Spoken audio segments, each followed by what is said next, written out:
Hi, welcome to a new round of Castle Combo. If you missed my first game yesterday, you can check out the video. There I explain the basic rules and how this ELO system works on this site.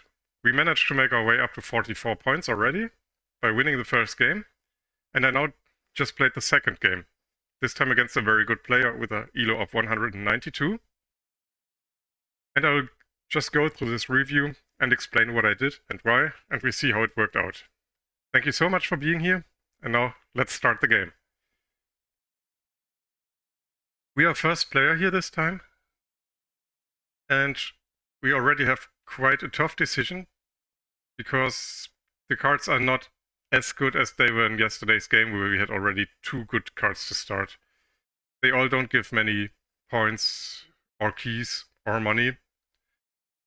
I figured in the game that the purple card would be the best one because it has quite a nice end scoring potential for this price. And we get one key, and one key is quite good to have to keep us flexible. So I picked this card, the messenger moved up, and nothing changed because the beggar is also not a great card to start with.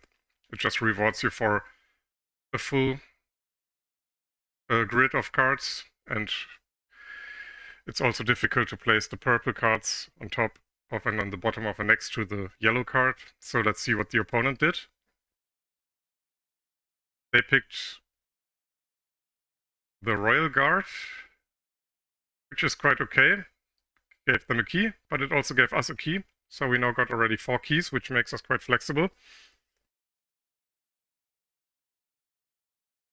And as a next move, I decided to put the beggar to the right side of the purple card because, as you can see, it scores for purple cards to either side of it.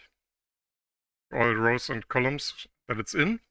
It doesn't score for itself, unfortunately, because it's yellow, but it already gives us 4 points just for this one card. And 2 coins, which is not much, but still better than nothing. It was for free, and I didn't see a better option. So I guess it was the right choice, because the other cards are not good in any way for us. I was thinking about this one, but I found it quite expensive. And we only have 2 of these double shields so far. It's hard to get them, and yeah, it's very difficult to meet this end scoring condition. The 2 keys would have been nice though. But yeah, I went for this one because it was very cheap and leaves us with 15 coins, so we are flexible for the rest of the game. The opponent took the sculpture, which doesn't go well for this winning condition for the blue cards. But it has a money purse on it, and that's a potential 14 points, so probably a good choice. At the time of the game, I was thinking about taking the general sooner or later because it rewards you for shields of the same color. And we have 2 purple already, so it has some potential, but it's also quite expensive. So I decided to move the messenger and pick the orange card with another money bag on it, because they are usually quite good and quite easy to achieve. And there's also one card that gives you 1 additional point per money that you have put on a card at the end of the game. So it's a bit of a gamble, but if this shows up and we can get it, it would be super nice. So, and even if not, it's quite good because it puts money on 2 cards, which might save us in the end if we don't have money left. Opponent went for another blue card, which combines very well with the Royal Guard. So they score for each other basically, and got him 4 money. So probably very good pick. Here we now have some options, for example, the Philosopher. As we don't have any red shields so far, it would give us 10 points pretty safely, but it would limit us to not buying any red cards. It also gives some discount for the city cards we buy in future.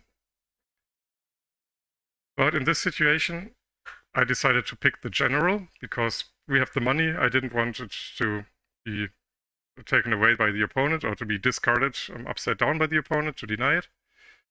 So I just took it, placed it here. Maybe that was the first mistake of the game, because we spent quite a lot of money, moved the messenger. We got some keys back though. But yeah, maybe the philosopher would have been the better choice here. Opponent went for the pilgrim, which is quite nice because it gives points for different shields in one row. So if they put it here, it's 4 different colors and 16 points immediately. So a very good scoring card. And again, I didn't pick the philosopher, even though I probably should have. No, sorry, I shouldn't have, because now I have a red shield in my display and it wouldn't score anymore. So that was probably correct to move it here. And the architect is also quite nice because we are collecting different shields. We have nothing that prevents us from taking a color. So now we have already 10 points for this card. It's not too expensive and it gives us some discount for the village cards in future.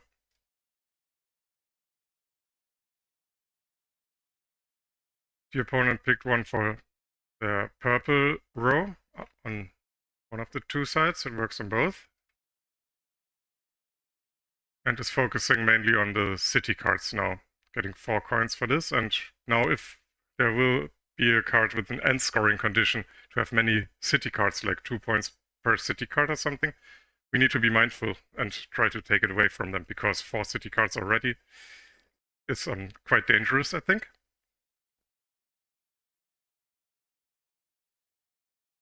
Here, I'm not sure if this was the best choice. I mean, we have with this 3 double shield cards already, so it's 6 points and 2 keys, so it's 8 points.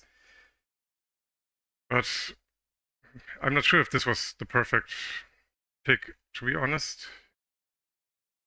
Oh, I took it upside down. That explains a lot. But I'm also not sure if this was a smart move. Maybe I thought we need the money to be more flexible. Now we got 8 coins again. And the opponent only got 4 coins. This is quite a comfortable position, because if now there's a good card, they can't take it, but we can. Not happy with the display, so they swapped it. And went for the big money card, obviously. I mean, they have another one. They put 2 coins on each. And I think this was a pretty lucky draw for them, because, yeah, it's one of the best scoring cards and very good value for money. Just costs 2. So now this card can potentially score 18 points in the end. This is another 14. We do what we can, get the other money back. Put 2 on each, so this will be filled completely, which is always good because we are not committed to keeping the money until the end.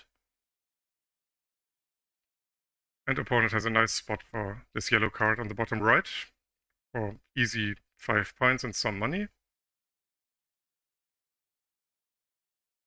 Here I decided to move the messenger, and as I mentioned before, there's one card that is extremely good because it gives you 1 point per money you put on a card.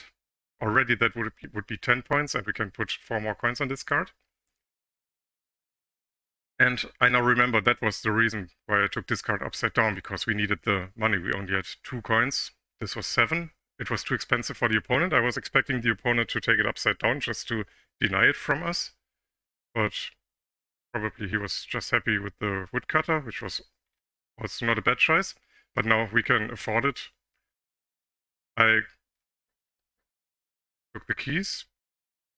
Let me think about this. Was this a mistake? Keys is 3 points in the end. No, it made sense at this moment because 2 of the money cards are already full.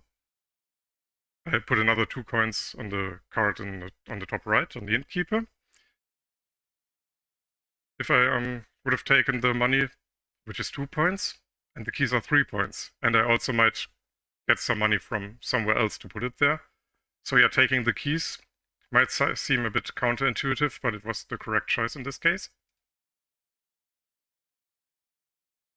Opponent takes a card that only scores 4 points. That gave us some hope, I assume. But we had to take another card upside down. Can we see what it was? It was the mercenary. Let me see if we can replay it from here. Yeah, it turned out we could not. The entire replay crashed and started over when I tried to do it, so I had to go back to this situation. I just wanted to see why I picked this card. The opponent has all the money they want, 18, so they can buy any card.